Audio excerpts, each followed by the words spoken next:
KA Argo Bromo Anggrek relasi Gambir Surabaya Pasar Turi terlibat tabrakan dengan sebuah mobil di perlintasan sebidang JPL 52 km 29800 antara Stasiun Panunggalan dan Stasiun Kradenan, Jumat, 1 Mei 2026, dini hari. Peristiwa yang terjadi sekitar pukul 2.52 WIB itu menelan 4 korban jiwa. Lokasi kejadian persisnya di perlintasan tanpa palang pintu di Dusun Sugihan, Desa Sidorejo, Kecamatan Pulau Kulon, Kabupaten Grobogan. Mobil Toyota Avanza putih bernomor polisi H1060ZP yang mengangkut rombongan pengantar jemaah haji tertabrak KA Argo Bromo Anggrek saat melintas di lokasi. Akibat kejadian itu, 4 orang dilaporkan meninggal dunia, sementara 5 lainnya mengalami luka-luka dengan kondisi beragam. Kereta sempat melakukan berhenti luar biasa, BLB. Di Stasiun Kradenan pada pukul 2.54 WIB untuk pemeriksaan kondisi sarana. Setelah dinyatakan aman oleh awak sarana perkeretaapian, ASP, KA Argo Bromo Anggrek kembali melanjutkan perjalanan pada pukul 2.56 waktu Indonesia Barat. Manajer Humas KAI Daop 4 Semarang, Lukman Arif, menyampaikan pihaknya menyayangkan kejadian tersebut. PT KAI Daop 4 Semarang turut prihatin dan menyayangkan atas kejadian tersebut, ujarnya saat dikonfirmasi Tribun Jateng. Ia mengimbau masyarakat agar tidak beraktivitas di jalur rel kereta api demi keselamatan bersama.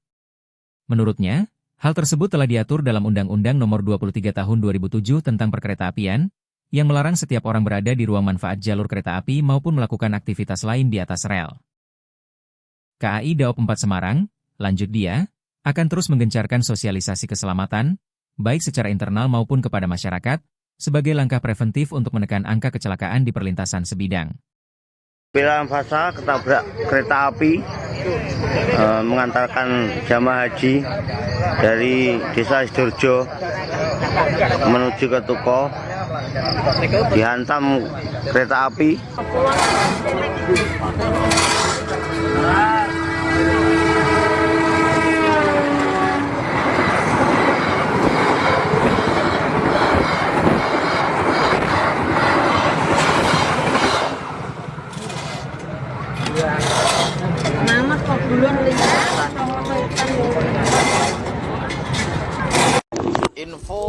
Informasi terkini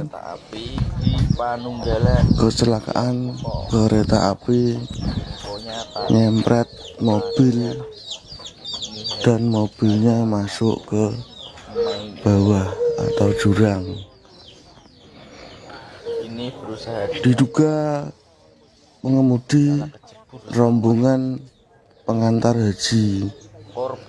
Lokasi di Tuko Sugihan, Kecamatan Pulau Kulon, Panunggalan.